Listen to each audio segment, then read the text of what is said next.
Hey everyone, welcome to Murder Moose. I'm Rod. This is Josh. Oh, hi, Rod. I sometimes I wonder if you're like fucking with me or I just am talk every stupid. fucking time. Every if time I talk I'm fucking stupid with you. I mean, everybody fucks with me. It's a fucking way of life. Fucking with me is I've built every part of my content empire is built on the back of just like taking your dick. Either it's real or metaphorical. It's your spirit dick, as I've heard friends call it, and just slapping me in the forehead with it, just like mushroom prints on my forehead. So that is what it is. So, but, Rod, today we have a guest, and you know what? Our guest and I have been chopping dicks together for like 23 years, 24 years. Is that it?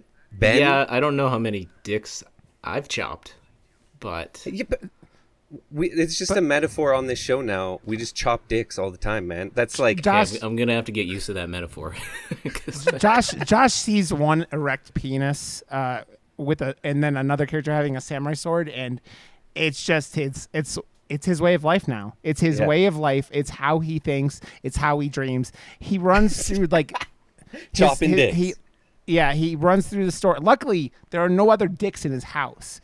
Because if there were more dicks in his house, well, Josh would have a boy to dog, but so why haven't you chopped his dick? That's a legit question. Why haven't you chopped your dog's dick yet? We did. He's circumcised, or not circumcised. I don't think dogs get circumcised, Josh. I think you meant he's neutered. Is what the term you were using. Yeah, we chopped his dick. Yeah, just slightly different.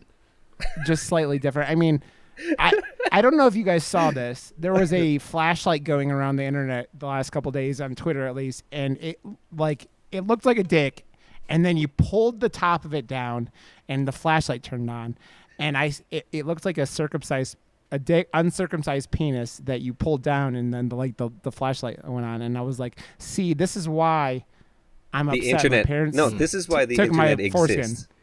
I mean, there's been a lot of dicks on the internet lately. I mean, Josh, you talking about chopping dicks? You just talked about a lamp dick. I mean, Jeff Bezos just went to space in a dick. Oh, in a dick. Or, dude, he's got the fucking dick spaceship. The amount of, like, just tomfoolery and dicks that are everywhere, and it's insane. Yeah, I don't know how you build that rocket and go, hey, guys, anything you notice about this rocket we might want to fix. And no one has the balls to go, Mr. Lizard Person, Jeff Bezos, the rocket kind of looks like a large penis. You know what it is? Let's be fucking real. It's that bit from Austin Powers. Like I saw that meme today, too. Did you? Yeah. Oh, yeah. Like, they're both bald dudes, and they both have dick rockets, so it makes sense. I mean, like, it's so obviously a dick that he obviously, I mean, like, you'd have to be an idiot not to see that it looks like a dick. So he meant to shape it like a dick, right? Like, I hope so. You know what? The only way it would be more dicky is if someone went in and painted like veins up the side of it, like while it was launching its face. That's what the flames do. Like, it's probably heat activated. Oh, heat activated. Oh, okay, that makes more sense. Yeah. Don't we have and that was the second billionaire in the last week who's gone to space. So we have, isn't there one more billionaire going to space in the near Richard future? Branson, the Virgin. Oh yeah, Virgin. He already went. Guy. Yeah, he already did it. Yeah, he went. So isn't there one more going? Well, Bezos went with a bunch of other billionaires on the same ship. There was one guy that like paid and then said, "Oh, I can't make it. I'm busy," and then just paid the $25 million and was like, "Sorry, I'm busy that day." So basically, this guy fucking pussed out. Like this guy, 100%. Like, I'm busy. I can't go to space. If Have you my had 25 million. No worries. Yeah, I was going to say, if you have $25 million to say you're going to go to space, you can move your schedule so you could go to space. That guy fucking wussed out so bad. Oh, you know it. So bad. He's like, and also, motherfucker, you just gave Bezos another $25 million. That motherfucker doesn't need another $25 million. And did you hear that piece of shit when he got back where he was like, oh, thanks to all the Amazon customers you paid for this. Fuck you, Bezos. Oh, he said Fuck that? you. Yeah, he was like, thank you for all my Amazon employees and Amazon customers. You paid for this. And the fucking shit part about that is because Jeff Bezos doesn't pay his workers and makes them. He makes them pee worker. He makes them pee in like pop bottles and shit like that. Yeah, so like no breaks. Because he has machines that do their jobs already, but he still needs a few people to like make sure the machines aren't running over other people and stuff. So if you really want. Yeah. Plus, if you want villain, a horse, like... he's Dr. Evil. That's what we were saying. That's like, I think the last kind of decent billionaire was Bill Gates, and Bill Gates was like, he's like, because he tries to help people and he gets divorced and he's like, oh, you can have half of my money, and they're still like working on funding. I don't know how much I don't know much about Bill Gates in his like private life, but he seems like the least douchey of all of them, and he's also not like trying to go into space anytime soon, right? So at least we have that. He's a philanthropist, so or at least more so than any of the other billionaires in the world, right? But hey, let's introduce Ben. Ben and I. Real quick, before we do that, let's just say we are part of the Slashing Cast podcast network. So the network's awesome. So that's all we want to say. I wanted to say and not forget because we've been rambling already. Go ahead, Josh, and introduce Ben. Ben and I go way back to the days of BMX bikes on the street of Shaughnessy Boulevard or whatever. The hard streets of Shaw Meadows Crescent. Yeah, where we started a band 2 weeks into knowing each other and then played music together ever since. We had our own podcast style, like YouTube show for 10 years or some shit crazy like that, where we reviewed movies. Yeah, it was a long run for sure. 10 years. And we were probably sponsored by a beer company because we reviewed movies out of a 6-pack of beers. So a beer company came on board. It was a good time, man. It was a good time. Cool to have you on here and talking fucking movies again, man. Cool, thanks. Thank you for having me. Yeah. I have to ask Josh, did you have flashbacks of you and Ben riding BMX bikes up and down the street with your little one, just kicking ass on a bike this week? You posted that on Twitter, and it was fucking adorable. And so I was just... Now we're out every day. She's like, are you done yet? Can we go ride bikes yet? And I'm just like, I want to so bad. It's so cool to see. She hasn't been crushed by the real world yet. So embrace this. Enjoy your daughter not being harassed and having to go to work way too much. I know. And not doing things that aren't human. And then my youngest wants to get on the back seat one, so I'm just riding my wife's bike, the pink bike with the baby seat in the back. So I got both kids riding around on bikes. It's fun. And you just you sound so pretty, Josh. So pretty, and it kind of is giving me an erection. I mean, I don't know what to say. It's always the pink bike, man. And it's the pink bike, and Josh being what Josh is, a sexy motherfucker, because that's what Josh is. Josh looks like he stuck his scrotum on a hot stove right now. That's the expression on his face. I'm just being sexy. Okay. Or he stepped in a bear trap or something like that. I don't know. Yeah. Okay. Before we talk about, we are talking about fucking bear traps. Yeah, A Quiet Place 2 today. But I wanted to ask, did you guys check out the last Fear Street movie? Yes. I haven't. Did you check out any of them? I haven't watched any of them yet. Oh, they're so good, man. Those are good fucking watch. That last one. I did the same thing on the last two because they come out on a Friday night. Friday nights I'm usually doing community customs on Hippie Habitat's channel, and sometimes he has Boomer customs too. So Friday is my night where I'm like, all right, I'm letting go. I'm drinking some beers, and after that I watch that movie. But I've already had too many beers, so I usually fall asleep halfway through the fucking movie. So I literally 2 weeks in a row had to watch that Fear Street episode twice, 2 days in a row, so I could actually watch the whole fucking movie.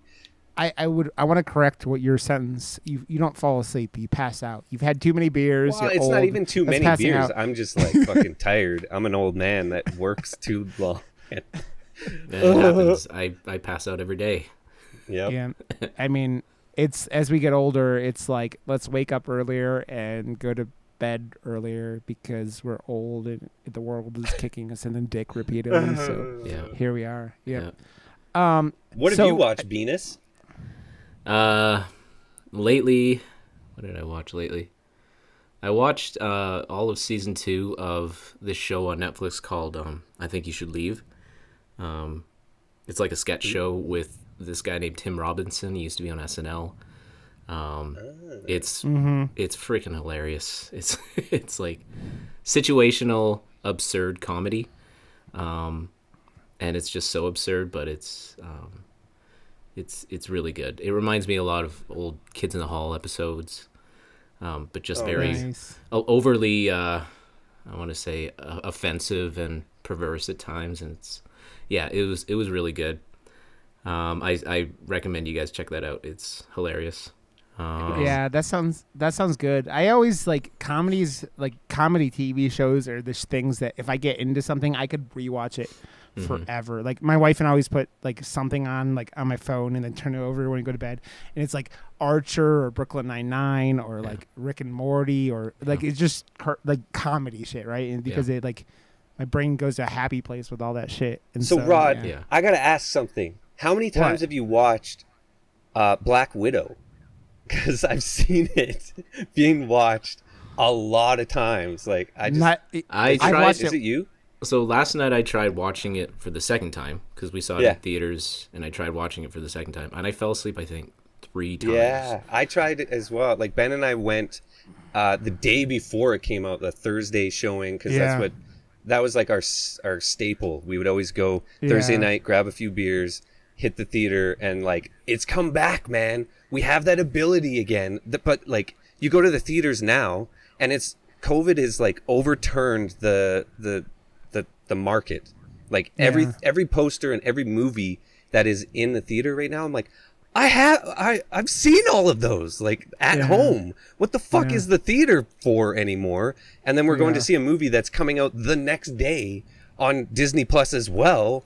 And I'm like, what is the theater experience? Like we went to get the theater experience, to go and have a few beers, do our normal like Thursday guys day. And it was awesome. It was great to go. But the movie itself to me felt like a Disney Plus movie because they have such good shows, and the after credits scene leaks into the next fucking Disney Plus show. So it just felt like an extra long episode of Black Widow, the Disney Plus TV show, you know? Like I think Disney kind of kicked themselves in the ass for that.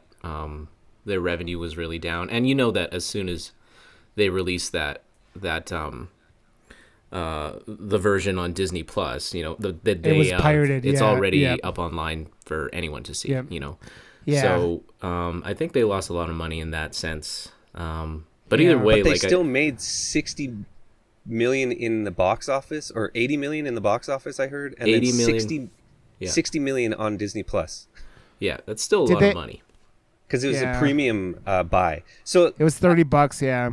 I had a very interesting conversation with a mutual friend of mine and Ben's, and he was saying this like from Calgary Movies, and he was saying like, yeah, it's sad to see. I hope our classic theater, the Globe, can hold on, but it's like owned by like a different company. They're just letting it hang on, and it's like our indie house. And like with COVID hitting and stuff, like I just want to make sure that anyone listening goes out and like helps out their local indie movie theater, and like just go and buy some popcorn if it's not open, or you know, like just make sure they stay open, because we can't lose that in our respective communities because it is so important.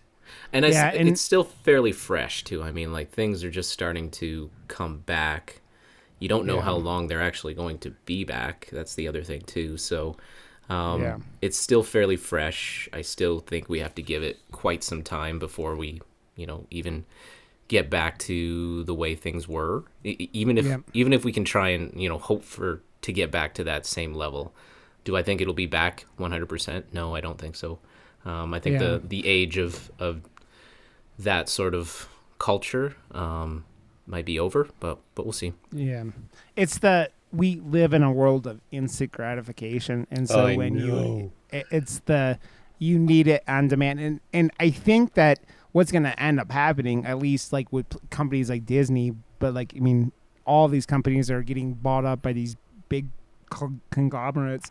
Like they're gonna put these movies in theaters, and it's not gonna be 4 months before they're on their services. It's gonna be it's gonna be 2 weeks it's gonna probably be like a month, and then it's gonna be on Disney Plus, and they're gonna charge $20 for it. Well, this movie that we're doing tonight is on Prime for just normal Prime. It's not even a premium on Prime. It's just a straight up Prime movie now, and it's only been out for like how long has it been out for? I really want to know.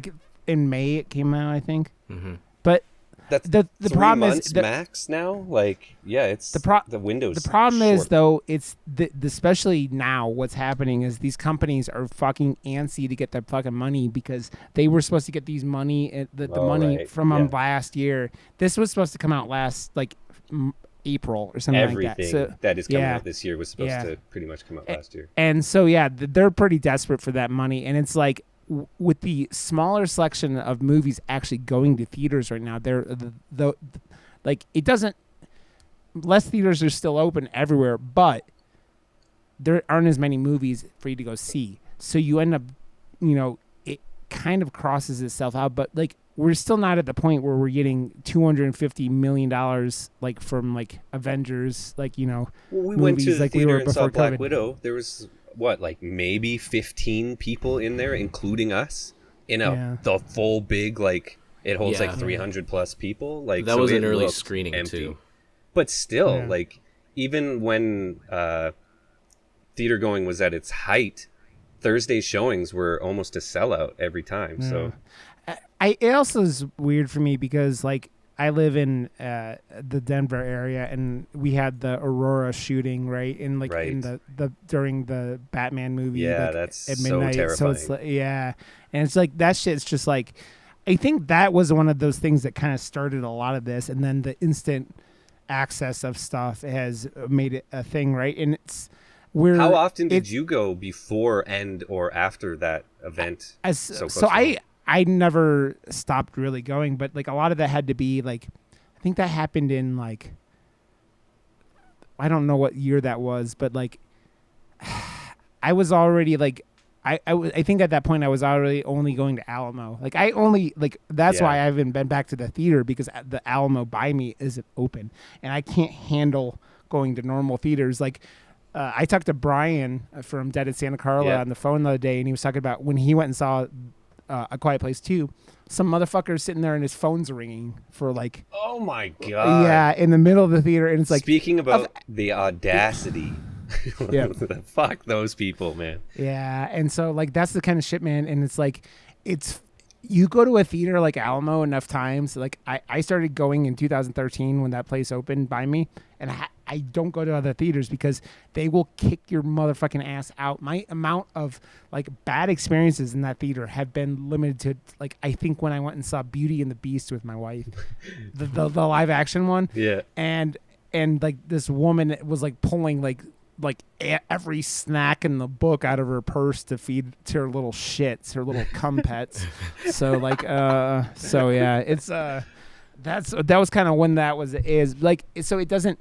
I just the normal environment where people act like a theater is their living room just has like, also fucking Americans are way ruder than Canadians, and I know Canadians are catching up with that because talking to you guys, like I talk to enough Canadians now where like I think the being around Americans is like being a problem for Canadians. Like it's not as much politeness or something. But I don't understand what's going on in Alberta right now with like the people in charge, and like the amount of like Southern style people from like America that you would classify like those type of people. There's so many of those type of people that live in Alberta now, and it makes me feel weird about living here because I didn't feel it's the whole Trump thing for sure. Like Trump has to have had like an effect on Like those type of people feeling like they have a voice and they're allowed to treat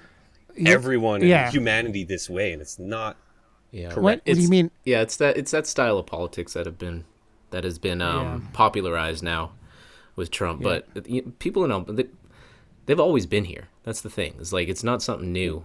Like now these people just didn't pop up one day all of a sudden. Like all of a sudden, it's shitty racists and everything. No, it's they've always what been it is. Yeah, what it is Trump made those motherfuckers realize that they could sit there and open their mouth and say shitty things and nothing bad was going to happen to them. That's what it did. It was that like collective like, oh, you mean I could call people that I don't like this and I'm not going to get in trouble?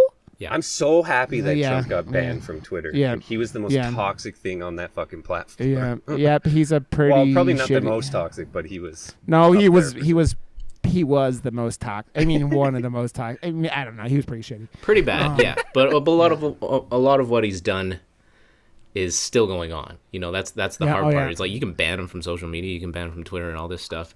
It's still there, and it's still quite rampant. And you know, if he's not there, others are just going to take his place. Like that's the reality of it. I just watched the Forever Purge last night, and it seemed like that movie was like, okay, if Trump stays in power, this is not just a movie anymore. This is inevitable. This is going to fucking happen.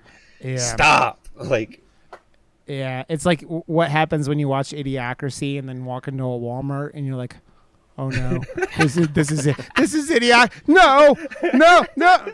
Dude, I literally didn't go into Walmart for years. Like I think I hit 2 or 3 years not going to a Walmart because of Idiocracy. Because Idiocracy, and I will say this again, is the scariest movie, or it was the scariest movie. Now it's just like a documentary at this point. But like it was one of the scariest movies I'd ever seen at that point because so fuck man. I don't know. What are your thoughts of like the Purge movies being American? Because we're Canadian, and it's like, to me, like they're all flooding the gates and trying. Like we were having this conversation before. I was like, wouldn't all the normal people just want to flood to Canada and Mexico? And that's what they did in this movie. They're like, oh my God, fuck, open the gates. Like the thing about the Purge is it doesn't have to exist in America. It can happen anywhere. I mean, patriotism can be rampant in any sort of country if you have enough people. Nationalism, can be a bad thing if you have enough people. Yeah. So, but there's just so many more people in America than there are Canada. So like it wouldn't be as much of an issue in Canada because there's just really not anywhere near as many people. There's a reason why the whole politic like thing of the last decade here, especially, gets linked to the early 30s in Germany because the similarities and tactics used, I mean, they haven't been as effective because obviously it's way harder to control information. It's way harder to do all these things. But that party and those people, there are a lot of things that use those similar tactics that you're right, that shit, if that shit happened in America, dude, we have a full-on as my voice is going out on me, I like all of a sudden, but you have a full-on culture war happening right now, and this is the kind of shit that isn't like, I mean, we have states firing people for Tennessee just fired their Surgeon General, like the Tennessee Surgeon General, because they were suggesting people get vaccines. So that's the kind of shit that's happening in this world, in this country, and we have Texas and like other southern states like avoiding critical race theory and like all. But they have great barbecue, so they get away with it, right? Yeah, Texas is a fucking crazy place, man. Texas is like you get in America, you get shit for like. Florida is the go-to joke, like when you're going to talk about crazy states of the states. But Texas is momentarily, and I don't think it's started yet, but they're going to allow normal citizens to conceal handguns without training. And if you don't think that's insane, then I got. They're just starting the purge then. Yeah, it's basically, man, and because that shit happens, and it's fucking bonkers. It's bonkers. This country is bonkers because it's the problem. Like it's the built-in when it's like the scene from Werewolves Within. Who's packing? Yeah, yeah.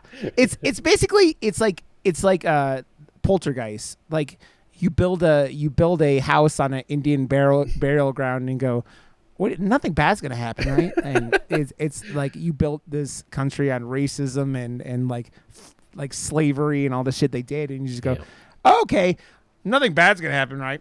But that's kind of happening right now in Alberta because, or is it more than Alberta with all the schools that they're finding all the whole country, man? Like they're finding it everywhere. Yeah, it's they're I've seen so now they're doing a lot to like make sure that people know about it now and not like just like, oh, add more to that grave, no one knows it exists yet. Like what? No. The same thing happened in Canada that happened here. We were like, hey, we're going to need you to get out of our way because we want this land. And if you're not going to just give it to us, you could have this blanket. It's got polio on it, but you could have this blanket. And it was a Hudson's Bay blanket, too. Those are nice blankets. So, it's a lot of fucked up shit. And I think that my God. We're hitting a breaking point in the world with this shit because this shit it's way harder to keep it concealed anymore. And that's the big thing, right? It's information, it's all this shit. And that's why things like the riots and like protests in China, and you see stuff all the time about protests and riots all over the world. Yep. Like you look Cuba's a fucking mess right now. And all this shit is like you can almost directly tie all of it to like, would this shit be happening if it wasn't for like the internet and the Twitter and everything? Yeah, and you go, it probably, but it would probably be murdering way more people because of like information gives that away, and it's like it shows like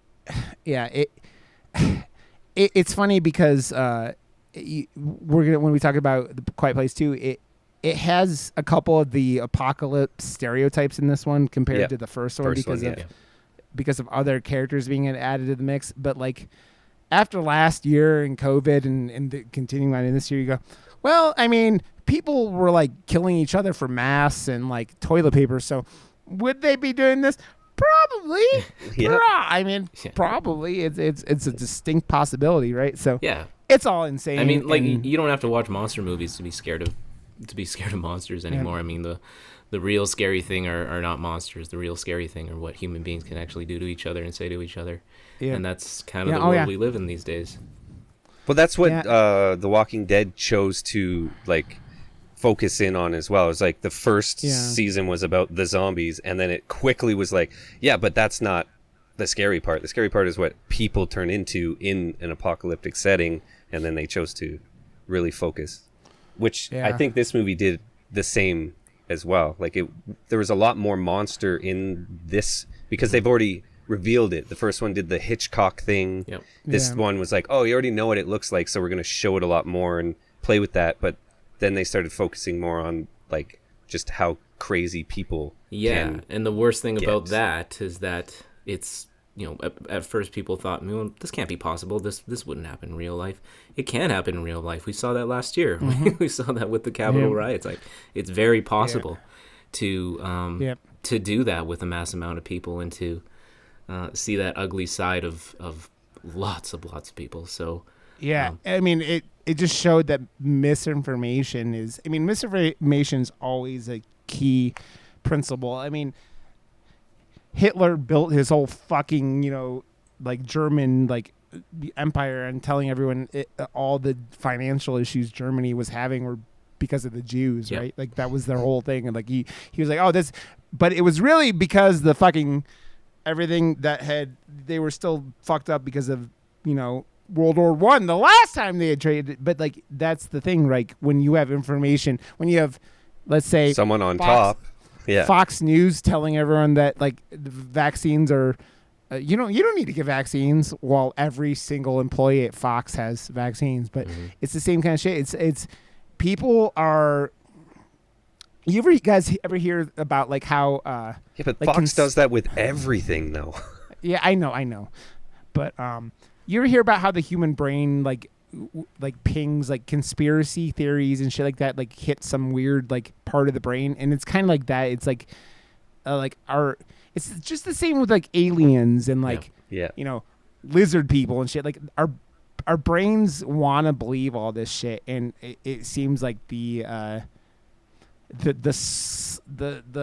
like, I don't know, on the lower side of the intelligence spectrum believe way more stuff. It's like the whole anyone who believes the world is flat, or all that shit. It's just it seems completely backwards to us, because I mean, like, the reasonable explanation is usually the right explanation, right? But when you believe a conspiracy theory, it's like your brain works in a way that you go around every other correct way or any other realistic scenario, and it just kind of sidesteps those, and you want to believe the fantasy, right? You really, really want to believe the fantasy rather than the truth, right? And I don't know. My brain doesn't work that way, but it's easy to change, though, right? It's easy to change your way of thinking. It's easy to go down that rabbit hole, that silo of misinformation, and one day you could be totally just brainwashed, and you believe every sort of conspiracy I've seen people. It's mostly like, we have our friends, but then you meet some of our friends' parents. They end up adding you on Facebook or something. It's usually that older demographic that I've seen just fucking lose their mind. It's like they're new to Facebook. They're new to all this technology. They're new to all this information. They don't know that half of everything, or even more than half of everything, is just a fucking scam on the internet anyways. We know all this. We've been around it. We know all these things. So I see them just travel down the rabbit hole at like fucking light speed and just like lose their minds on, and they're so political at that age too, that they're just like, you're so wrong, and they're just yelling all the time. I'm like, I gotta unfollow you. Well, that's the thing about social media. Like, it gives them the platform to all of a sudden just say anything they want, and everything that they maybe held back on before, now they have that platform to do it. So so we're talking about media, and it brings me to a question that I had while watching the because I watched the original Quiet Place again because it had been a couple years, and then this. Ben and I seriously, okay, I gotta cut you off because we have it's the stupidest fucking thing that happened to Ben and I. We saw the first one in theaters together during like a fucking crazy storm or some shit. I don't even know. Or was it a snowstorm? I don't know. There was just a blackout that happened with like 15-20 minutes to go in the movie. Then it stops, goes completely black, and we're like, what the fuck? Then the like emergency lights come on and some like alarms, and we're like, what the hell's going on? And all of a sudden they're like, you hear like, and you hear like the audio of the movie going, but there's no picture, and we're like, what the fuck? Stop it! We can hear what's going on. And then all of a sudden you hear like, and they like rewind it, and all of a sudden the video's going without the audio, and we're like, what the fuck? So now we like know what's happened before it happened, and it totally got spoiled for us. It was I mean, we missed a messed up situation. Missed, I think, the last 15 minutes of the movie because they eventually just came into the theater and said, sorry guys, we can't show the movie. Power's out. So here's a voucher. And that's the end of that movie. Is a lot of the intensity, right? The last half an hour or so, you're like, you're on eggshells the whole time. But that's what both movies I feel have done so much better than so many other movies that have tried to do this. Like they figured out that like edge of your seat, like tension, because they base everything about being quiet. That's the thing. That's the whole premise of the movie. If you make a noise, you're dead. So that's why it's so uncomfortable at times, right? So nerve-wracking because they have to be quiet. And I love how the first movie just kind of it ends where the second movie begins. It's a continuation. It's a continuous story. I don't know if that was the intent with the first movie, that it was always going to be a continuous story, but I do like how it just doesn't stop. It's almost as if the first movie, it just ended. You still have that adrenaline going from how the first movie ended, and you're starting up the second movie now. I think that they left it. It was a smart. The ending of that movie is just like everything else in the movie. It's really well done, and John Krasinski just fucking directed his balls off. But it cuts off at a point that it's satisfying, and yet it gives you that possibility to do what they did with this one. It's that you can go, okay, so we have this character who's figured this out, and she just killed one of these motherfuckers that everyone thought was invincible. Ka-chunk, that shotgun pump, and you go, okay, we're ready to go, and you're ready for it, but you're not gonna you're not left off with anything, right? You're not going. You literally just start breathing at that point. You're like, oh, you have that relief. Yeah. But you want that second step. You got that first step in, and then you're ready to run at it now, but it ends. So it's like, So what I had before we do, I want to we'll go into the summary here. So after watching this movie and watching the first one, John Krasinski's character in the first movie had his bunker where he was studying everything. There were newspapers. How the fuck did someone print newspapers about? It was sound. Yeah, because it was it's sound, and that was the biggest thing I'm saying. They're because those motherfuckers fucked everything up directly, instantly. Yeah, can you imagine the paper? You have to think that this was just this invasion was just instantaneous, right? Yeah. They had no chance. So how you're right, you're absolutely right. How is somebody able to print a newspaper and get it out to people? I feel so many similarities now, that Tomorrow War movie and its aliens and its premise and everything is really heavily borrowed now from this. Seeing the second one and don't the aliens kind of look similar too? I haven't seen that one yet. I haven't seen the Tomorrow War. No, they're way better.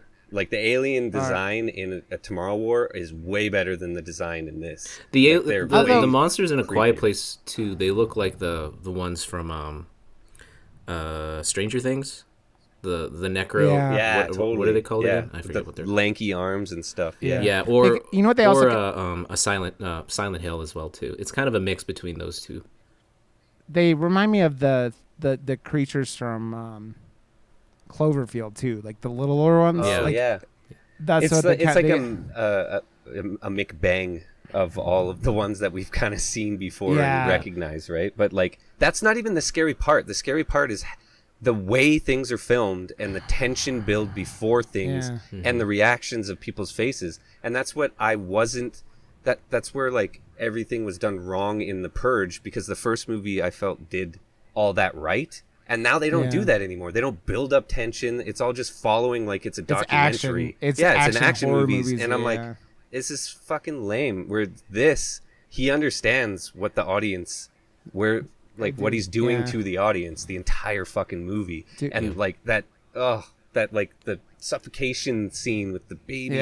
I'm just fuck. Dude, I'm even more impressed because John Krasinski did he directed both of these, and he wrote most of this script too. He had writing credits for the first one, but I think a lot of that was just rewrites while they were shooting kind of stuff, right? But when you're married to an amazing actress like Emily, holy crap, I love her. That's a powerhouse couple right there. They would spit out the most beautiful, talented babies of all time, and I really hope that they end up playing. They've been people have been wanting them to be the Fantastic Four forever and have those two. But after the end of the last episode of Loki, I don't know if they're gonna do that, because I had heard rumblings that they were looking for. I mean, no problems with it. The black Fantastic Four, because then the hell yeah, Kang the Conqueror is a distant relative of Reed Richards, his father and the traveling. So, but that wasn't Kang though in Loki. It was Kang. Yeah, that was a version of Kang. That was one of the variants of Kang. That's the thing with Kang is that he has lived for millions of years, and he has lived this multiple timelines and multiple realities as different variants and different people. I love how that ended, by the way. Fuck. That was just such a good show. Yeah. Jonathan, what's his name? Jonathan Majors. I can't think of his last. Yeah, Majors is so good, man. And if you go, I don't know if you guys watched the Lovecraft Country. That show was fucking awesome, and then HBO canceled it. and they can fucking go eat a donkey dick. All of you idiots. Yeah, I've been meaning to finish that series. I do think it's awesome. Like, it's a mix of sci-fi. It's a mix of that sort of Southern drama too. It's really good. That first episode is like 50s racism rolled up into a thing. Yeah. And it's just like plus like War of the hard Worlds, to watch. you know, like all at the same time. Yeah, exactly. Yeah. Yeah, it's very cool. So Josh, do you want to read the synopsis for A Quiet Place, dude? Following the events at home, the Abbott family now face the terror of outside world. Forced to venture into the unknown, they realize the creatures that hunt by sound are not only threats lurking beyond the sand path. Ooh. Because they're doing the whole Walking Dead thing now. You leave your bunker and you don't think anyone else is alive. You're going to realize that you cannot be the only people left alive. Yeah. Come on. You're going to run into some other people. Right? I like the network. I like how we are introduced to, a bigger universe. I think they have to do that just, with any sort of apocalypse movie where there is a sequel or two that is now coming out. They have to branch out and they have to show and introduce a world. And they did it tastefully. Yeah. I don't know how long do you think it took them to do that sand path? Like, seriously. I don't know. It's not just one strip of sand, too. And where did they get all that sand? Yeah. Like, did they just take a sandbag and cut it open? And, because the sand... Yeah. Where did they get it all? They're on a farm, and so I don't know what they would have been using all that sand for. They live in like the Boston area, right? Mm-hmm. Like they're in New York, right? They're in New York because there's New York license plates in this, but like they're in a small fucking town, and I don't know what they would be using all that sand for. Like, I love how it started. It went back to day one and showed like the city the small town living as a small town, and like it gave backstory and the ability to introduce other characters that you're going to then meet in the movie as well, and their relationship with the characters that are already deceased from the first movie and that type of stuff. So it was very tastefully done and a nice way to give backstory and care to the characters again instantly. And that first scare actually got me. And jump scares don't normally get me. Yeah. That first jump scare fucking got me so bad. I was just like, oh, yeah, oh, fuck. Yeah. Like, shit. Yeah. So this is another thing, and this isn't a spoiler. We're not going to spoil. We won't spoil this until we're like a little whiles in. But English is hard, guys. Yeah. So these creatures, and this is this is just a question where I'm like, I'm more than willing to hear explanations here. They're don't seem to use any kind of technology, like at all in the movies, right? And then the opening sequence that has them landing, but doesn't look like they're landing in, say, like spaceships. These motherfuckers look like they're landing in like asteroids or something like that. Yeah. How are these things getting around? Like, that's what I'm curious about. It's like, these things almost kind of seem like they're just like pure instinct predators. It seems like. Yeah. How are they? Because they don't show ships. They just showed these like like asteroid kind of things coming into the sky at the very beginning. And you go, that was the other question I had. It doesn't take out of the movie. I'm just curious if there's anyone like going like, well, how are these guys getting around? Because it's not like they're not like the aliens in, say, Independence Day, right? Yeah. Which obviously they're in these giant ships and they're like, using laser beams and shit like that. These things are just like, they're like almost like xenomorphs, like, right? Yeah. That like they're just coming in and they have one purpose, which is to eat everything. Yeah. And so I was just curious how they're getting around, and it would be interesting to see like if they ever do another sequel and they like don't use the same family and just go like looking into how these things got here. Maybe find it like something. It would be interesting. You would have to think that there's a lot more of them than what we saw, right? Like there just can't be like one or two pods that just hit Earth and all of a sudden everyone's dead. I mean, like it has to be an invasion of some sort, right? Or but the other thing too is like, do they eat people? Like I don't remember seeing a scene where they are eating people. They just kind of attack. They just kill. So are they just anything that they hear?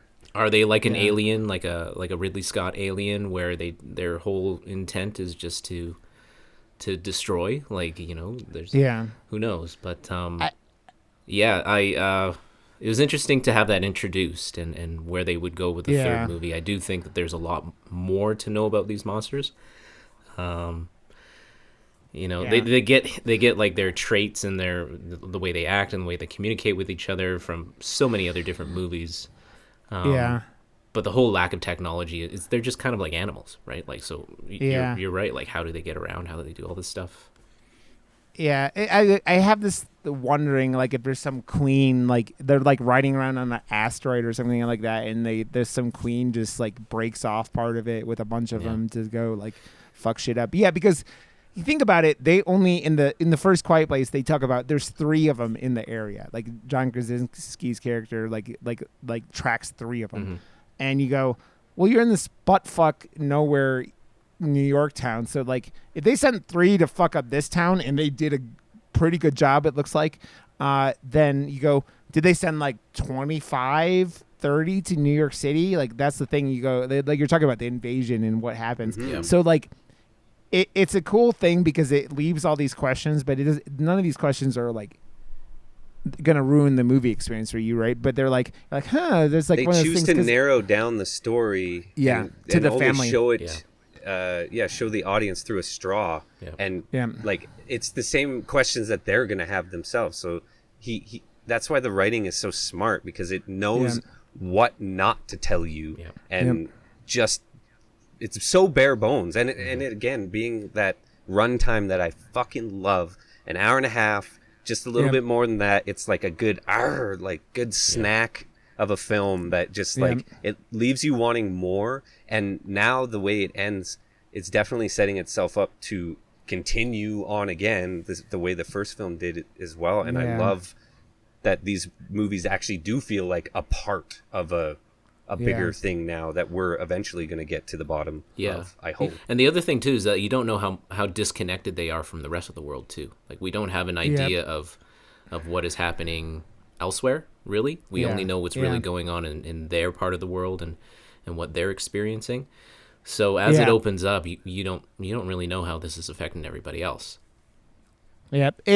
That's one of those things, and I'll get to it when we're going into the spoiler stuff. It's like the end game of this movie. I'm going, this is cool and all, but but what is it really gonna do in the long run? And that, no spoilers with that. It's a very small scale story. Like, it's like we're talking about, it's a family story, and so the it never even thinks about that context, because that context is out of reach of these like people, and that's like something. But it's a lot that you can leave there, and you can do more with the you could continue on with these characters. But I think if I saw another movie with that kid, I might find him in real life and choke him out, because that kid made me want to murder him.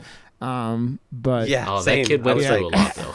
I mean, like, I know he did, but but man, I thought he was gonna kill his fucking infant sister like so many times. He almost killed himself, man. That was like, he almost pulled a David Carradine, jerking off and not backing up everything, because then he's gonna choke himself. So so the other thing about this movie that I thought was kind of good, they kind of brought in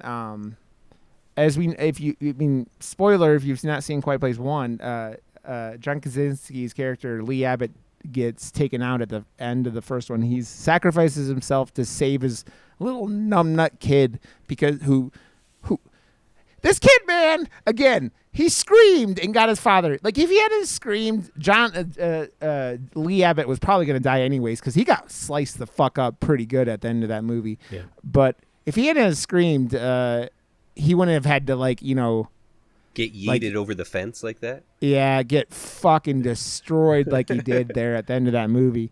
But like, they bring in the Scarecrow to replace him as like a male lead in this one, and Cillian, is it Cillian? I think that's how you say it. I think it's Kellen. Cillian Murphy. Kellen Murphy. Is it? Kellen Murphy, yeah. Yeah, he does a fucking awesome job in this movie. But he's got eyes that just go on for years too. So yeah, well, that's why he plays a villain in so many movies, right? Like he plays that like. Remember Red Eye, where he sat on the where he just sat on the airplane with the Rachel McAdams. I think that was who was it in that movie, and just you could be creepy with the eyes, and he did a really good job of like doing the creepy, scary. Like he was the only character like villain that was in all three of the Batman movies, but he did that really creepy thing, and he does a really good job of a really like another person who's just been through the shit show in this movie, and. He's just a local. Okay, he's a friend of the husband, but they also make it seem like they're related or something like that. There are lines in this movie, and I don't want like not spoilers. Like they keep the kids especially are dropping lines in this movie that you go, and you look on IMDb, he doesn't have a last name, right? And you don't know anything about this family. And like at one point, Emily Blunt's character is talking to him, and the way she's talking to him, it's like, why didn't you find us? Is like kind of what they're going. And so you go, well, no, because she asked before that, did you see the smoke that he was putting up every fucking night? Yeah. And he said, yeah. Well, why didn't you come and get us?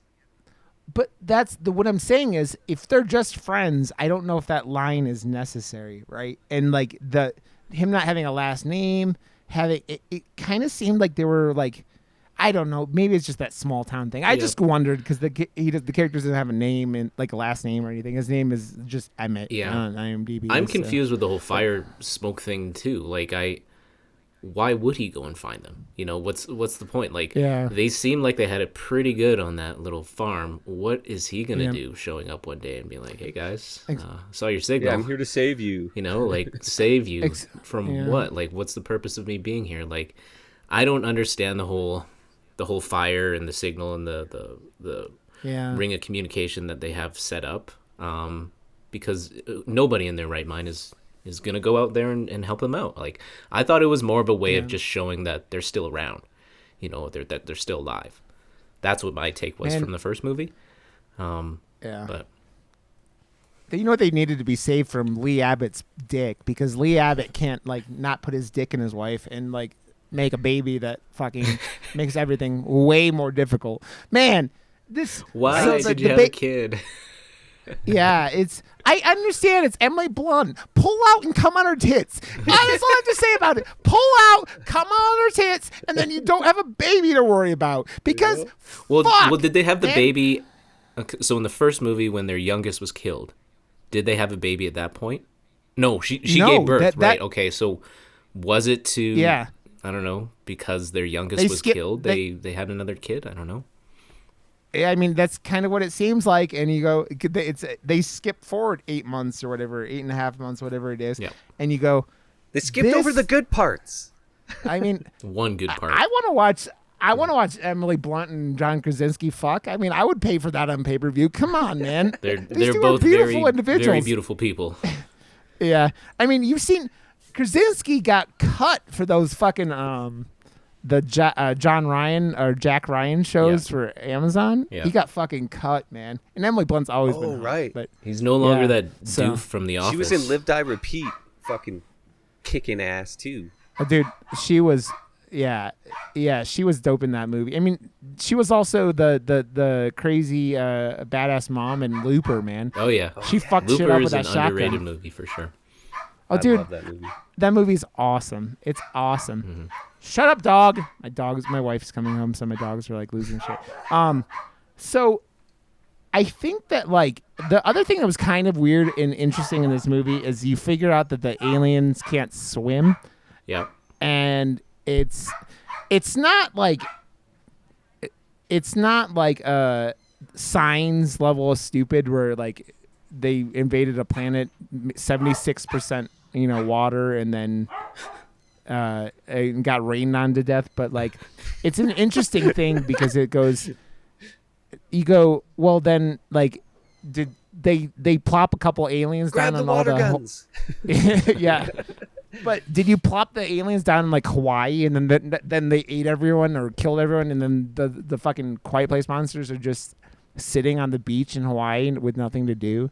Like Yeah. It's well, that's why they didn't choose to tell that part of the story. Yeah, I know. I just like joking about it because it's funny because of they can't swim. So that's the other thing too. If this has really affected the entire world, we have to think like how many meteors or spaceships or whatever hit the exact right locations on Earth by accident. It looks like they're coming in by accident. It looks like, you know, from that scene that we get when he's looking up at the sky, it looks like a meteor or something just kind of flaming in. So is it strategic? I don't think so. These aliens can't really think in that sort of way. They don't have this technology, as you mentioned before. So they're just randomly hitting Earth. And so how many places are they going to hit just water? You know, they can't possibly be hitting every continent on Earth in order to spread out and affect every population on Earth. Like that would have to be a lot, right? That would have to be a lot of meteors or spaceships or whatever hitting Earth. Yeah. It reminds me of, and I'm thinking about it as we're talking, Starship Troopers, right? Like Starship Troopers has the brain bug, right? Yeah. That like the rest of them are pretty stupid. And it's got the whole, that's how they get, like they use like asteroids to get shit around in those movies, right? Like, so like, maybe it's something like that. I think that the best explanation is probably there's like some kind of like queen or something like that. Like, I don't know, just from watching movies, that seems like the logical explanation. But they're aliens, so you don't fucking know. Yeah. Like, but yeah. Yeah, there has to be a way to organize it, for sure. Yeah. The less we know, the better for these movies. That's why they work so well. Yeah. I mean, like, we can pick this movie apart for everything. But in the end, I mean, like, it kind of does what it's supposed to do. You can't really think about it too much with this and other types of movies as well, too, because, you know, it is a horror, it is a survival. You kind of have to suspend your disbelief a little bit and just go with it. Yeah. But like, where the fuck did they get all that sand? PG-13. Like, seriously, have you ever opened a bag of sand? It doesn't cover a lot, right? So they would need buckets and buckets and buckets of sand, and it would take forever to create this sand trail. And then how do they get it to the spot that they need it to? Do they wheel it out there in a wheelbarrow? Do they drive a car? Probably not. Like, how? Probably. like, how did they do it? But they didn't do the one trope. Or not trope. Well, I'll say it's a trope from the first movie that they carried over to the second movie that they didn't do as often. And I was glad John Krasinski did the thing where he was like smushing his lips so much in the first one. It was like, we get it.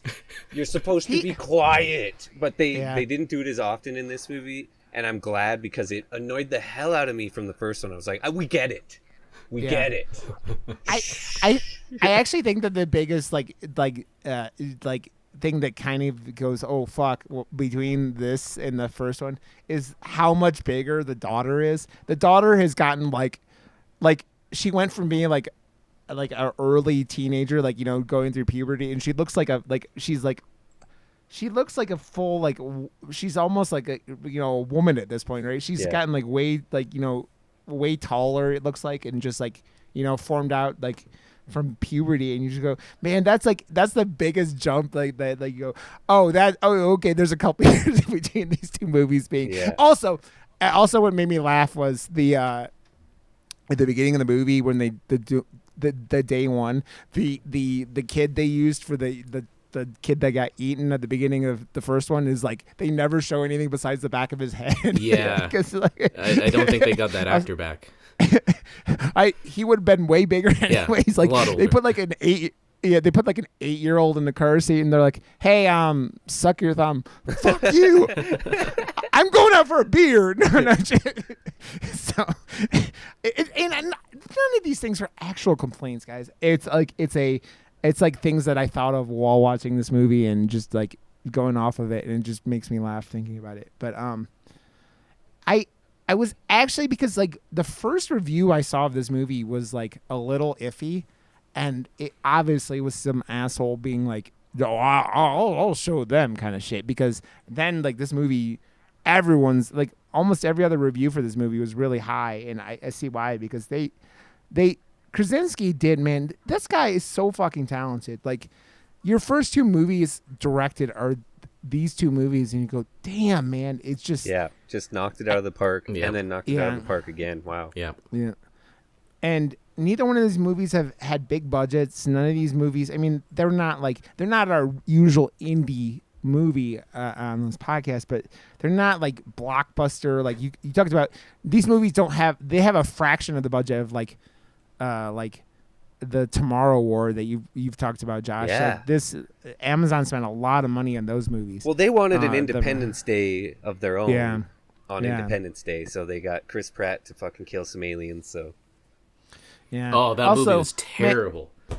That's the other thing. That's the other movie I tried watching the last little bit. Well, I did watch it. I don't know how I got through it, but yeah, you'd mentioned it already, Josh. The aliens and stuff from Tomorrow War. Yeah. I like the aliens in that movie. I thought I love the teeth and the gnarl that they had and stuff. They were creepier looking. Sure. Okay. That's the one redeeming quality of the entire movie. Like the movie is. It had some good comedic parts, but the story and everything and the double ending and it was something, but whatever. Popcorn.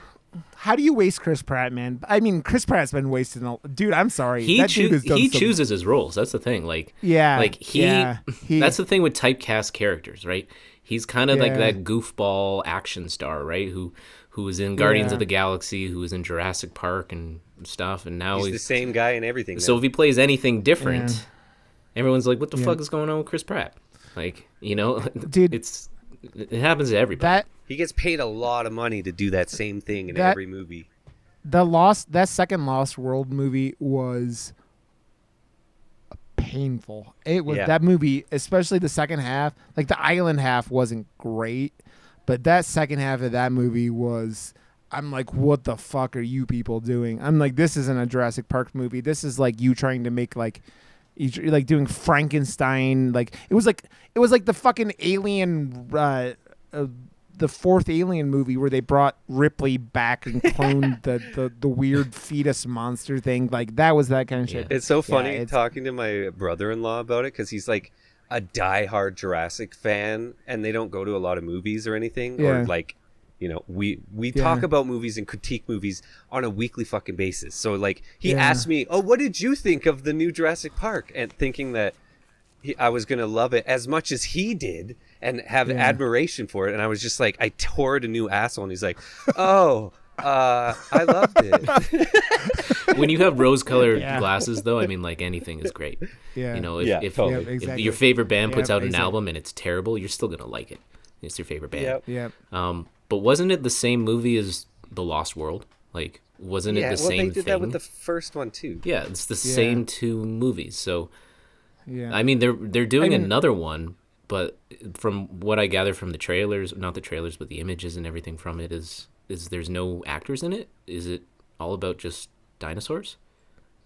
I don't know. I mean, they left that piece of garbage like with like dinosaurs running around in the mainland. So who fucking knows, man?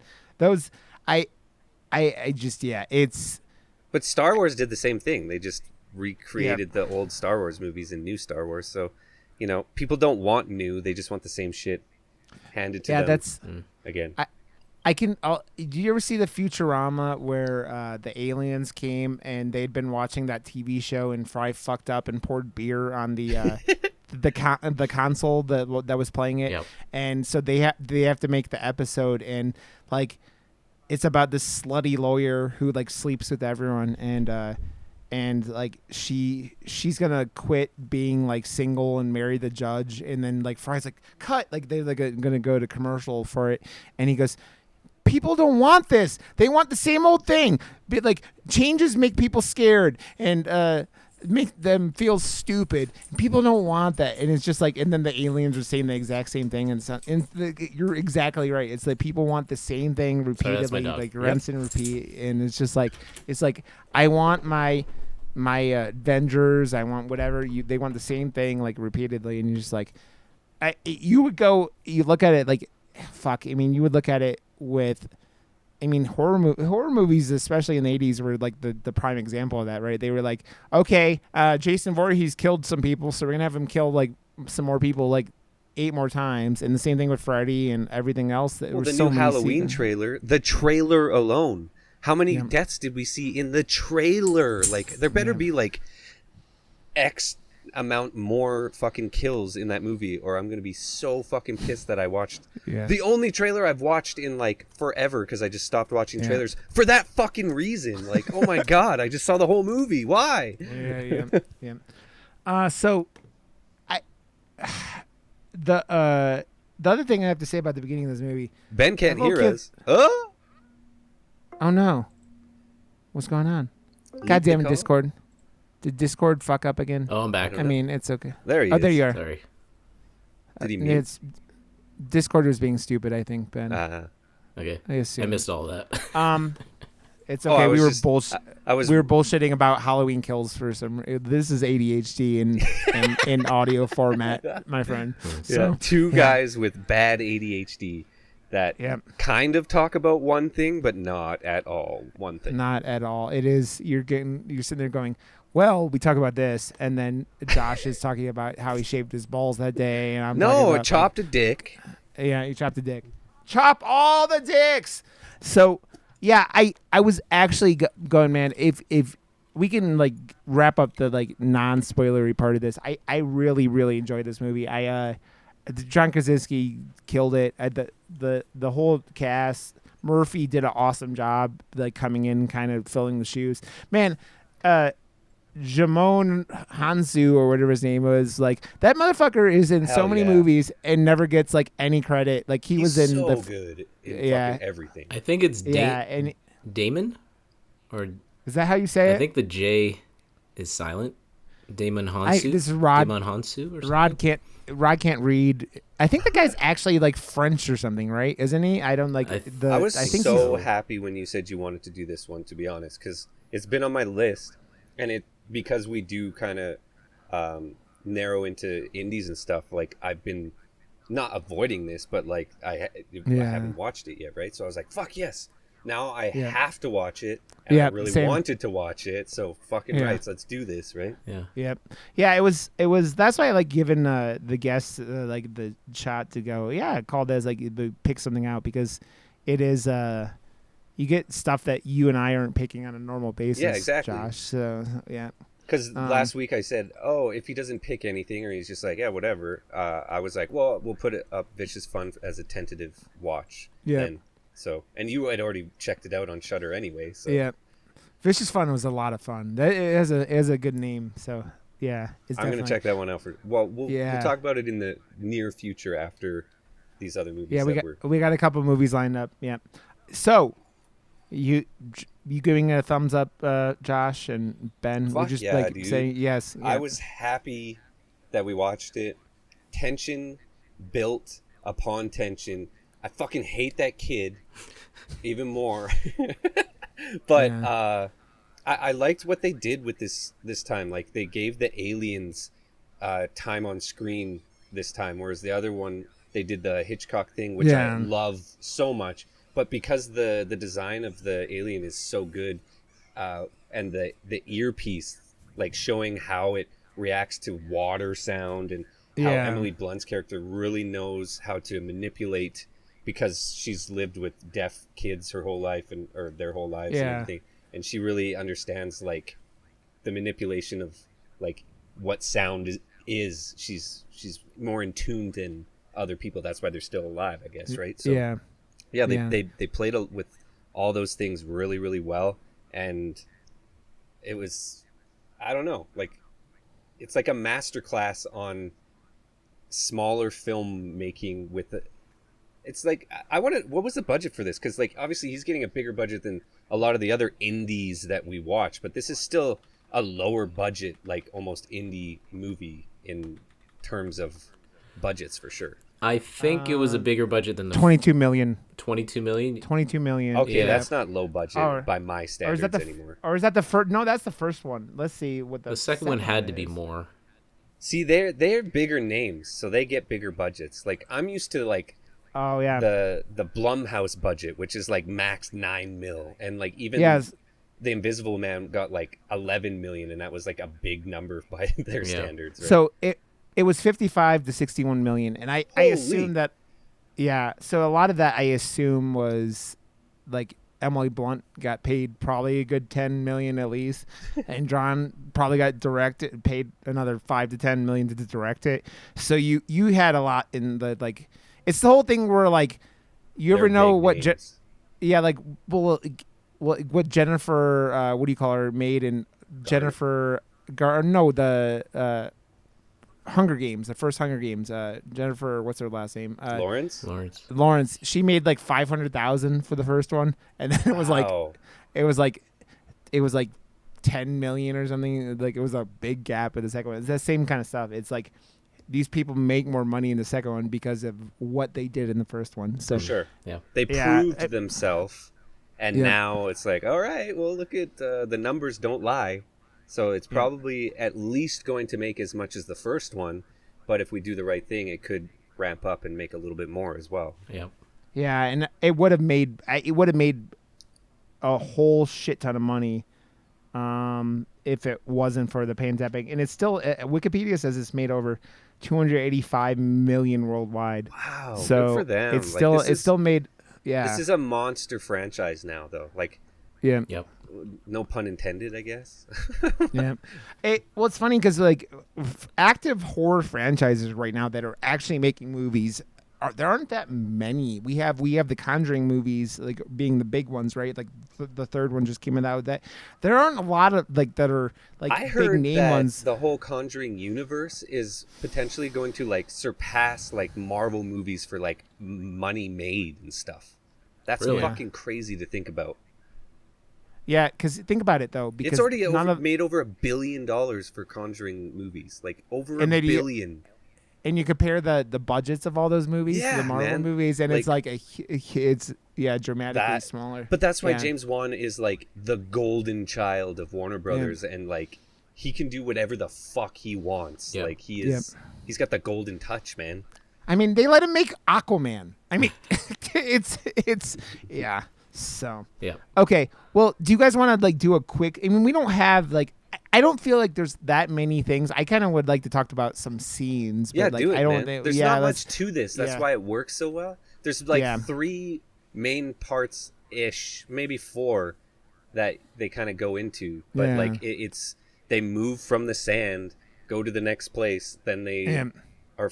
Okay. You know. Well, so we're gonna. I was just gonna say. Is it spoiler time? Or are we? Yeah, we're gonna. Yeah, I was gonna put a spoiler. So we're gonna spoil and talk about some stuff now. So if you haven't seen it, like cut off the episode. And thank you. Turn on Amazon Prime. Yeah, but thanks for listening to this part. So yeah, we're gonna spoil like what specifics now. So yeah, go ahead, Ben.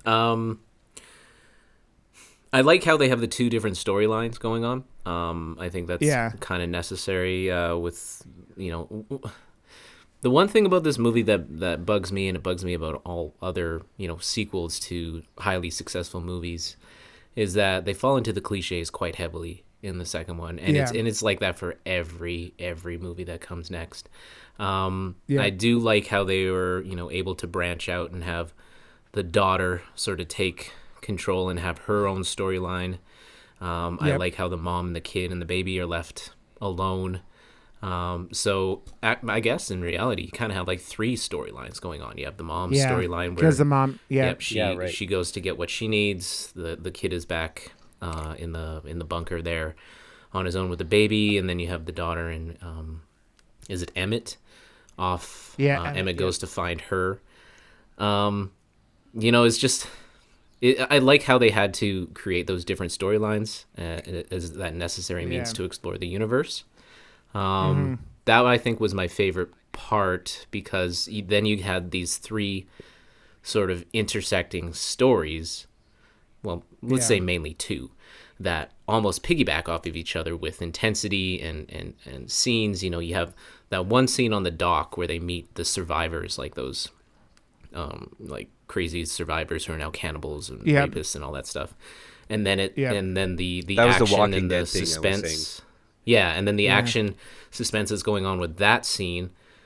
Coattails with what's going on in the bunker, and shit's getting real over there too. Yeah. So I do like how they were able to build on that suspense and that tension in multiple ways. As sort of that it's climax the Star of the Wars movie. thing. Yeah. What's happening at the ranch, right? Yeah, and again, it was necessary, right? You have to show that someone's sort of taking over for Krasinski's character. The daughter kind of steps into his shoes. You had to show that there are other survivors out there. I guess he had to go to an island where there's other survivors, and I guess they all eventually had to die. They fucked it up. They came on that boat and they fucked it up.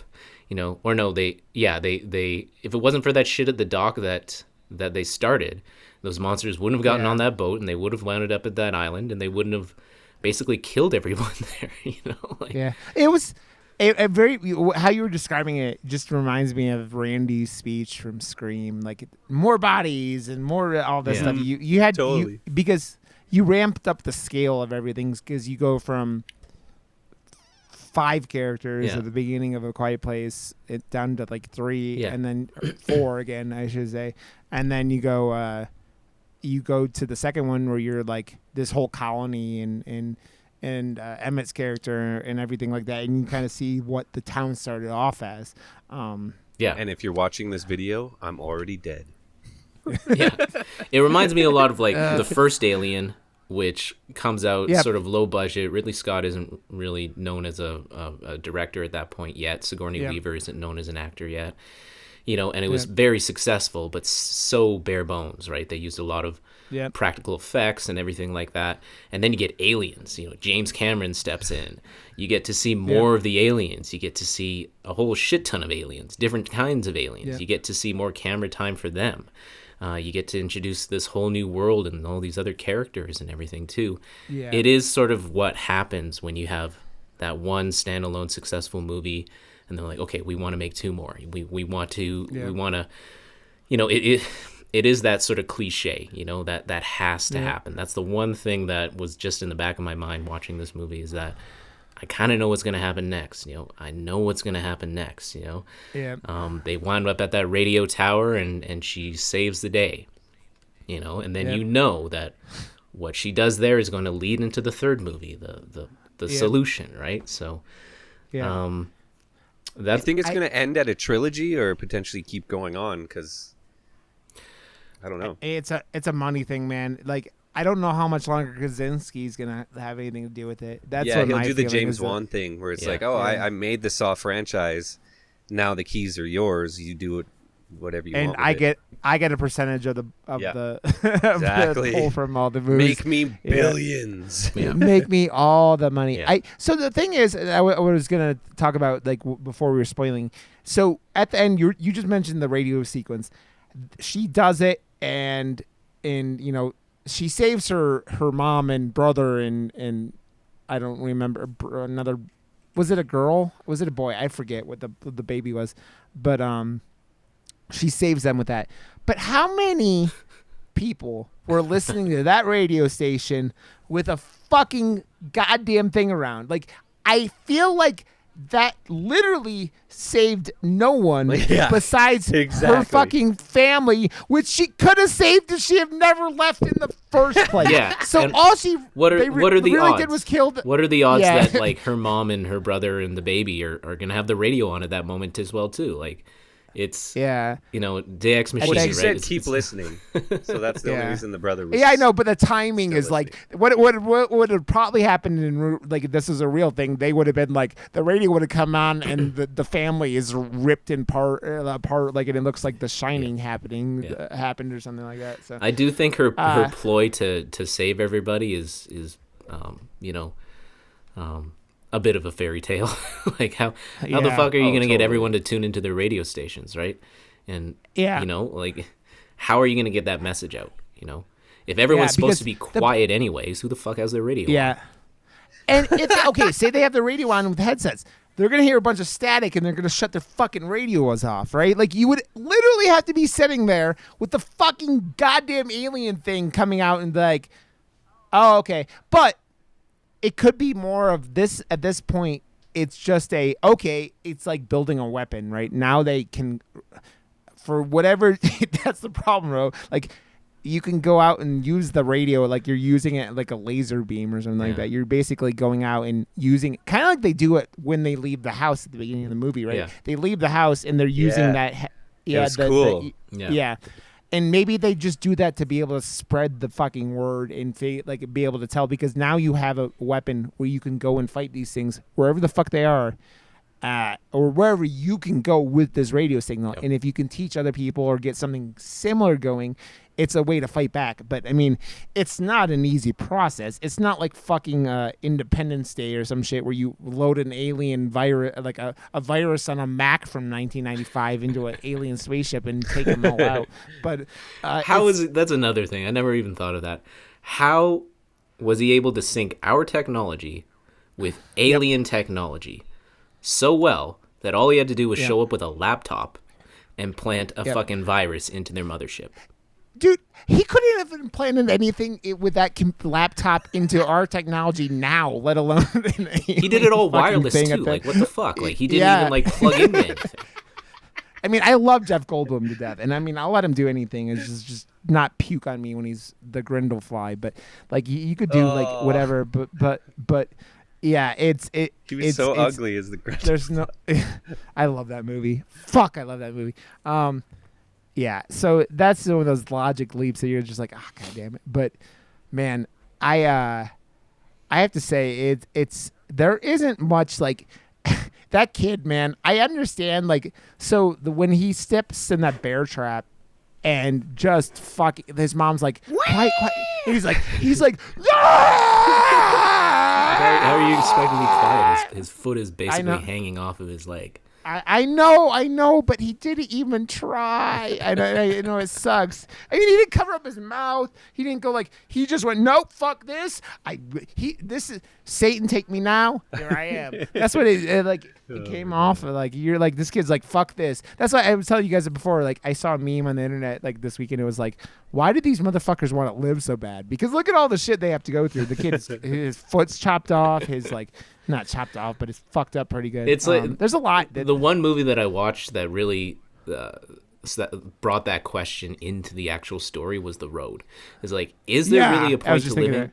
You know, at this point, you know, like they're just walking down this road. The dad's dying, and the son is barely keeping up. As soon as the dad's gone, the son has to do all this shit himself. Like, is there a point? You know, like there's cannibals everywhere. Yeah. You know, you're basically, starving. You're dying from whatever disease you have. Like, is it worth living? I don't know. Yeah. Like, this movie does like it's that spirit of like, getting through times that are hard, like even like these aliens, whatever. But yeah, it could have gone way more bleak, and there's a very bleak aspect of both of these movies, right? But it still has that hope message in both of them, totally. Like very strongly. So, Josh, what scenes are like you like interested in like talking about that like stood out to you for this movie? The main one that stood out was, what the fuck was that? He was snooping around to make sure that the new guy was telling the truth or something, and then he uncovers the like zombie wife upstairs, and like. Was that his whole mission? Like, kill his sister and just like snoop around for no fucking reason? Like, what the fuck are you doing, kid? The kid was an idiot, and this is after his foot's chopped. Like, I'm just gonna fucking hobble around for no reason while I'm supposed to be sitting. Just fuck, kids. So, my wife, like tried to like. I don't know how well she remembered it, but she kept blaming all the deaths in the first one on the daughter, and I was like, no, I don't think it was really the daughter gets the little kid eaten for sure at the beginning, but that's all her fault. 100%. The fucking dad getting eaten has a lot to do with that little fucking twerp kid, and then he causes most of the like fuck ups for the mom and him and the baby. It's like when he locks himself in the fucking furnace without putting that towel over the thing so he looks like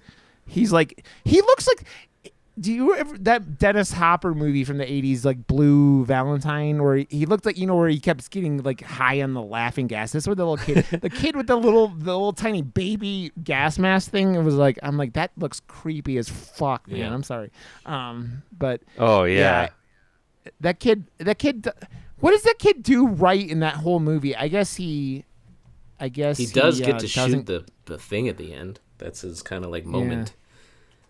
Yeah, that's probably like that's his like character turn, right? Like, because that character is very like he's very like timid the whole time. Like he's like scared. Like he's a little bitch, and like that starts at the beginning at the end of the last one, and it goes into this where it's like he can't, like, he's scared all the time about everything, and it kind of like he loses a couple of brain cells like when he like runs out of oxygen, and it's enough to make him breathe. Yeah. Like but again, it's like he's not really heroic until the signal comes on the radio, right? So I mean, like, it's his moment to stand up and do something, but it the circumstances kind of align for him as well too.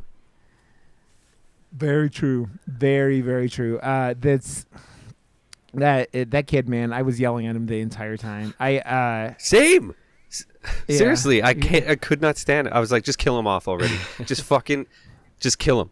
I also like when you're. I also don't understand how the daughter has been alive for so long too. Because can you imagine just not hearing anything? Right? Like, yeah, exactly. Like she goes off on her own, and she doesn't make it very far until she fucks up. But she doesn't know when she's being loud. That's the thing.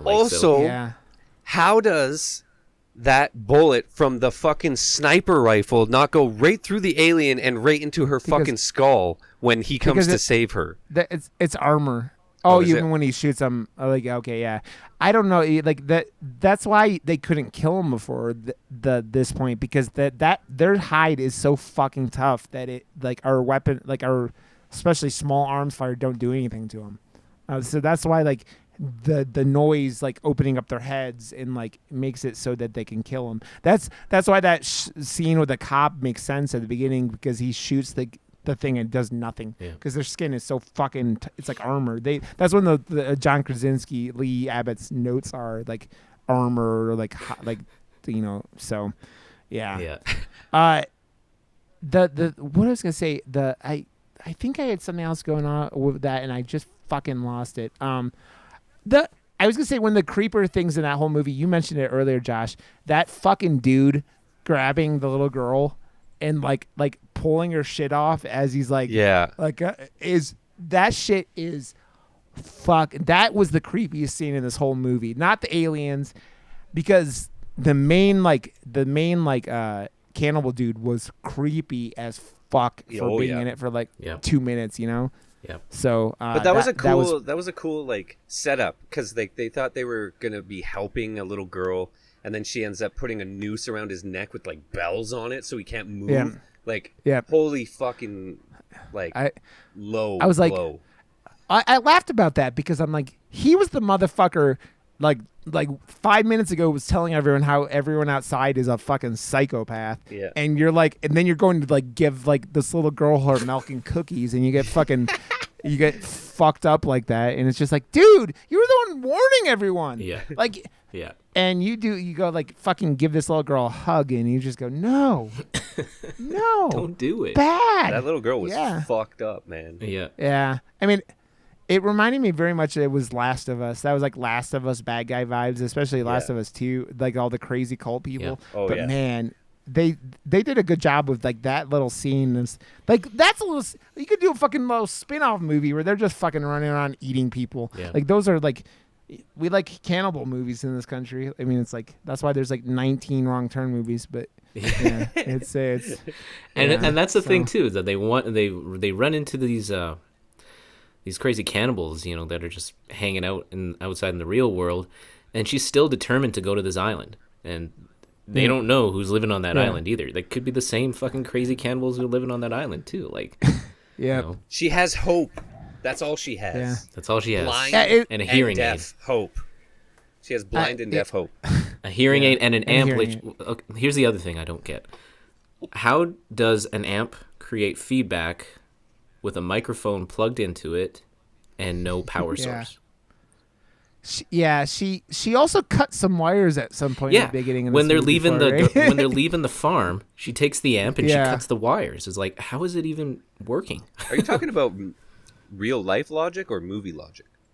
Both. Both. You know what I assume happened, but then I don't know how this works. That like there's some kind of battery pack built in or something like that, and like also a power plug. That's what I assumed it was, but because they didn't use it very much. They showed the gauge of oxygen. They should have showed the like battery power consumption on the amp probably too at this point. Yeah, sure. But to me, it's like that scene in Avengers where they're talking with the earpieces, but they don't have earpieces in their ears. You know, it's like, what are you actually doing? Yeah, that doesn't work very well. Also, I think one of the things that makes me laugh about that little girl who she does a good job in this movie, Reagan is the character's name. When she tries to shoot that fucking monster in the train, the terribleness of missing that badly with a shotgun from like about 8 feet away is like wasn't holding the shotgun with both hands, and so she's like it looks like a drunk person trying to like power wash something, or I don't know. It's like you need to aim, my girl, because you almost died because of that, and if Mr. Emmett hadn't showed up and saved your ass, you would have been dead. And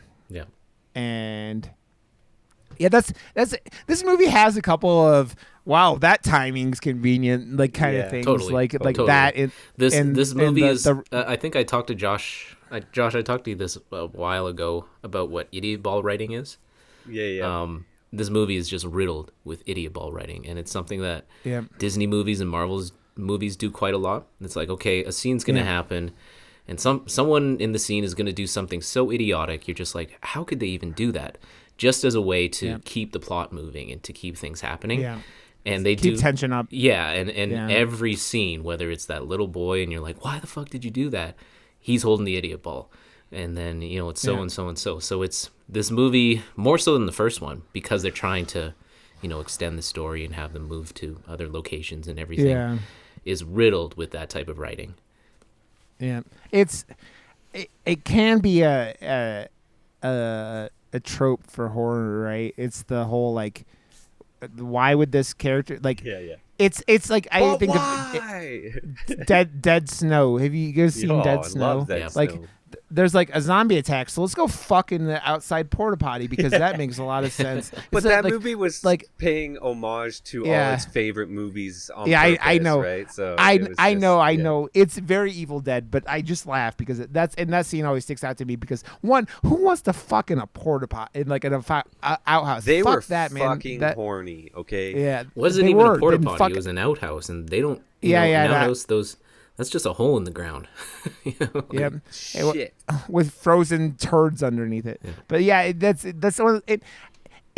We're stating this stuff because there's not really that much like wrong with this movie, right? It's pretty flawless overall, and all this stuff is like nitpicky. It's silly. Yeah, it's nitpicky and silly, but it's not. It doesn't take away from the experience. Like none of this stuff is like. It's just we're talking about this movie, and we go, "Oh, that's kind of stupid," but it's not. None of it's like makes the movie bad. The movie's so enjoyable, it doesn't matter. But it's fun to talk about this stuff because it's like not going, no, there's nothing wrong with the movie. It's perfect and every character is perfect and everything. It's like we got rose-colored glasses on. Yeah. But that's the thing with horror movies glasses. too. Is like doesn't matter how well you can create a horror movie, how artistic it can be, how well directed, how much money you can throw at it. It's still kind of that horror genre, and it's still going to fall into the same traps and tropes as every other horror movie out there too. So it is what it is. You pick it apart. It might be more pleasing, and you might have bigger stars in it and so forth, but it doesn't make it much different. This and The Purge and every other sort of survivalist horror movie out there kind of follows the same thing.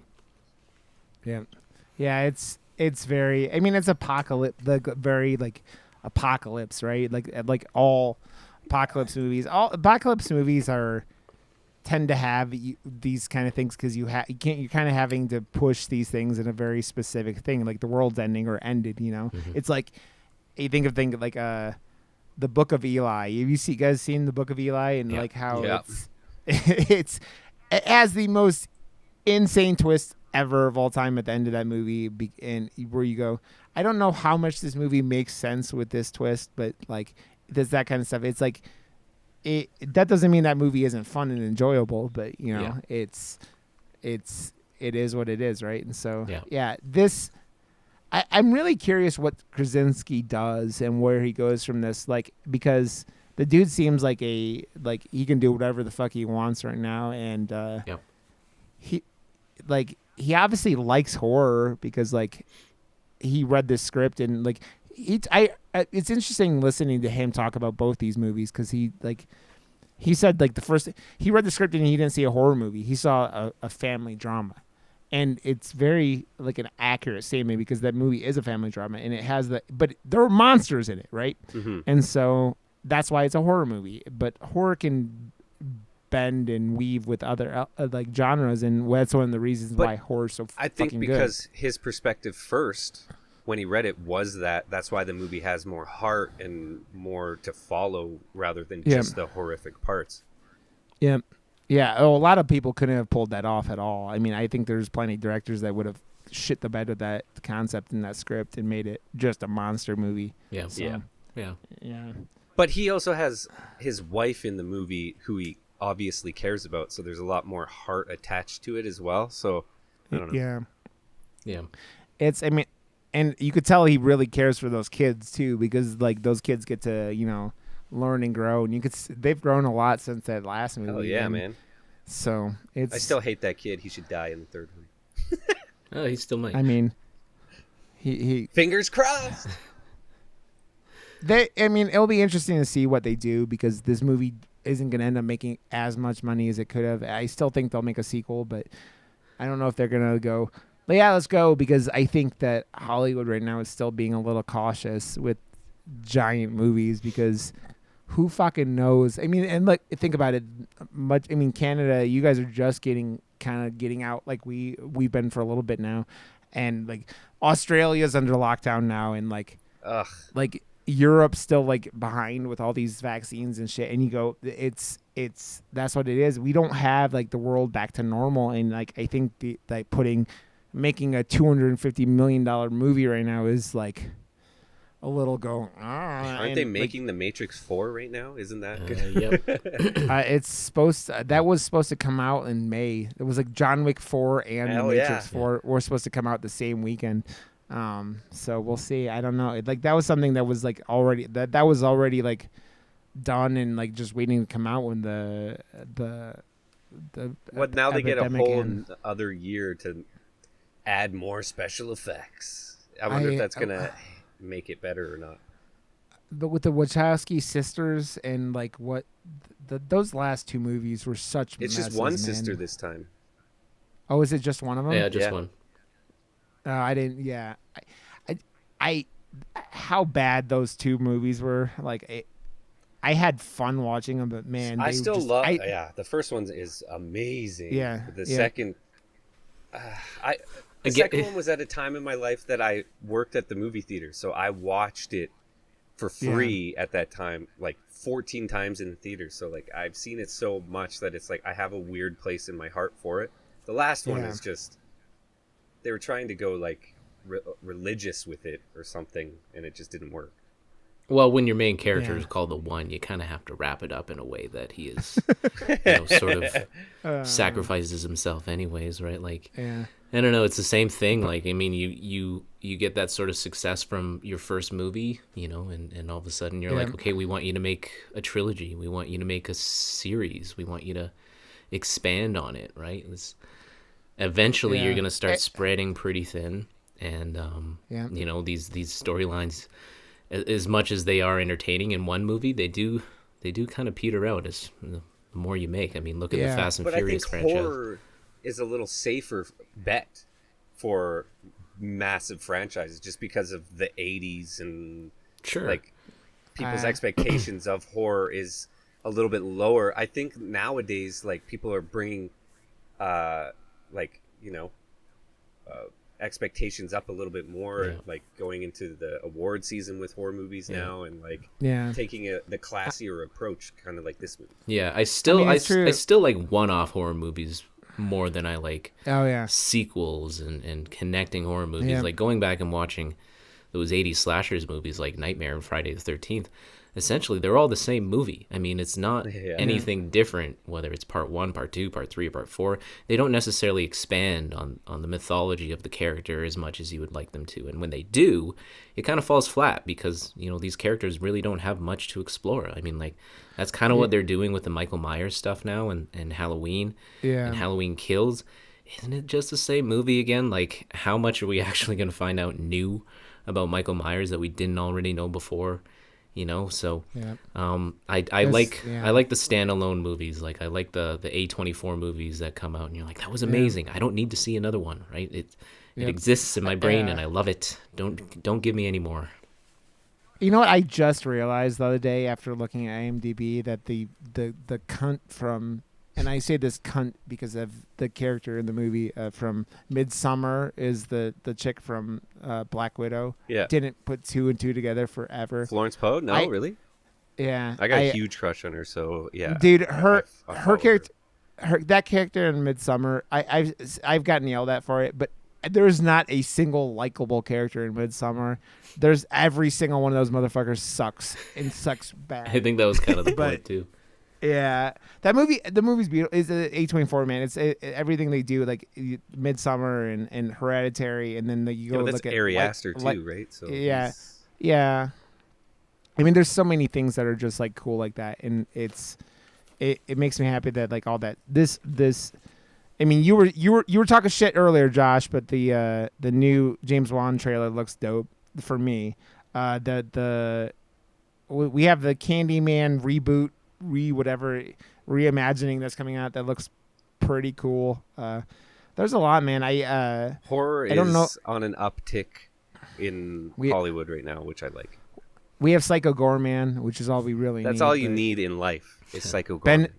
Ben, has Josh gotten you to watch Psycho Goreman yet? I haven't seen it yet, no, but I have Josh's Plex now, so I'm gonna check it out here.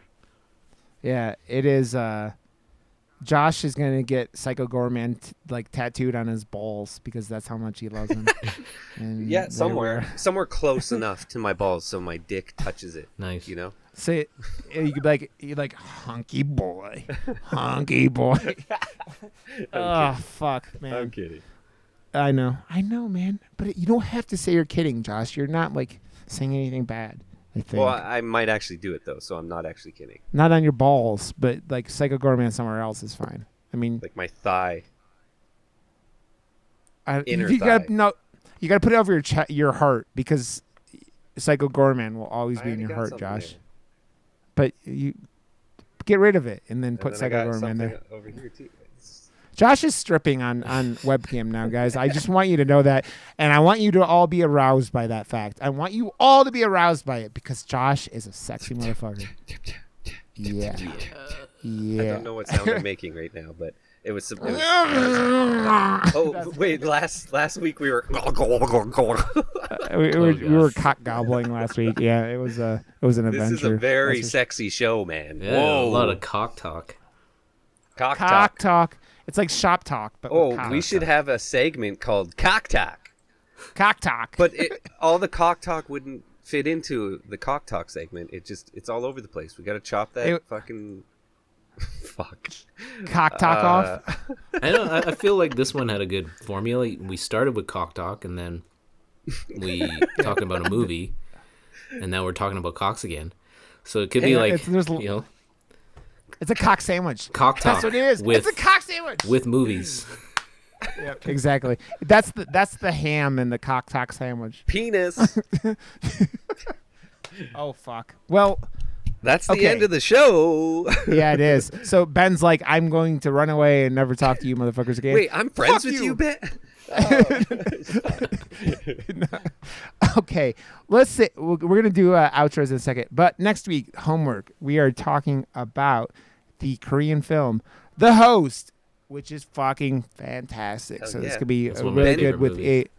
Ben took me to the theater. He was like, "No, you have to come and watch this movie. It is the best." And I was like, "Okay," and it was the fucking best.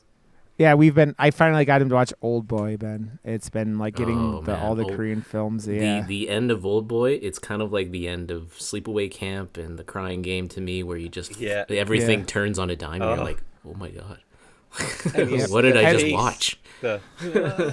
And that's why I refuse to watch the version where Thanos fucks the Scarlet Witch and like that's why I just refuse. Never gonna see it. Not gonna happen. Nope. So yeah. Yep. So next week is the host with Apocalypse and Review, who are also on the Slash and Cast podcast network. They're funny fucks, so it'll be a good time. And then in 2 weeks, we are talking about Sky Sharks with my friend Katie Peters Plays. So that should be a good time, and it will be shenanigans and tomfoolery for all. After that, Josh, I think we're gonna have to get back in. We're gonna have to do a couple more Japanese movies before we dive off to another country. But we got. I'm liking the Japanese films, man. Like I don't know. Korean movies are just too fucking good. I've noticed, and they're winning Oscars as well. Like Korean films and that, it's too good. But Japanese films, they don't take it too seriously. At least all the selections that we've watched, and they can go completely super campy out of nowhere, or just like blood out of nowhere, and it's like super comedic to me, but it's like a serious note for them. I fucking love it. I'll watch all the Japanese movies. Yeah, so those are upcoming. And also go give us a follow on murdermoose.com, and like that's a link to all our socials, Murder Moose. All that. Follow us. Give us a 5-star review on iTunes or whatever. Ben, do you have any things you want to pimp out while you're here? Pimp out? Yeah, like just like, oh, this is my Twitter, or I have this project. Is anything like that? That's what I'm talking about. I'm kind of like a, how do you say it? A recluse. Okay. I don't have anything going on. I mean, okay. I mean, that's all. But thank you for asking me to pimp out something. I mean, you could pimp out Josh. Just put him on the street corner and check out Josh and all his stuff. Yeah. Tell him if he doesn't bring you back the money you told him to bring you back, you're gonna make him pay. Yeah. Okay. That was a hand on the back of a hand. Yeah, that was just hands. And no one's actually hitting Josh. I just want you to let you know. No, Josh, are you okay? Slapping dicks again. It's we're sword fighting, and it's just what we do. So. Oh, one thing I am building. Okay. I'm building my own penis-shaped rocket. Whether it's successful or not, I'll see. Bottle rocket, right? It's my own rocket where I'm getting into it, and you guys can all go fuck yourselves because I'm going to Mars or something, and I don't know how I'm going to build it, what money I'm going to use, but Well, that guy that just like bitched out on his seat, he's got a lot to spare, so just go and hit him up. Yeah, I was thinking more like you're going to space. I was thinking more like Home Depot bargain bin, but definitely. Dude. Well, that's more bottle rocket material then. Yeah, so what? I got to start somewhere. I got to get something that I can. I mean, it just has to be penis shaped, Josh. That's really what this is coming. I'll bring my samurai sword. That's all that matters. Sure. So, don't let him near your penis rocket. He will cut it in half. Just to let you know, Ben. Just to let you know. So, okay, everybody. Thank you for tuning into this shit show. It was a good time. It was a blast, Ben. Thank you for coming on. Thank you for picking this, and we'll have to have you back sometime because it was really fun. So cool. Thanks for having me. No problem, sir. And Josh, I love your face, you sexy fuck. There will be more Moose I love yous in this episode because it just goes in with the intro now. It's like it goes from you singing about Murder Moose into Moose murder noises. Because I cut you off. You're like, oh, hi. I'm just like, whoa. Okay, everybody. Thanks for listening. I got to go edit this podcast again. I got to go back in the office tomorrow morning. So here we go. Love you all. We'll see you soon. Have a good one. And bye.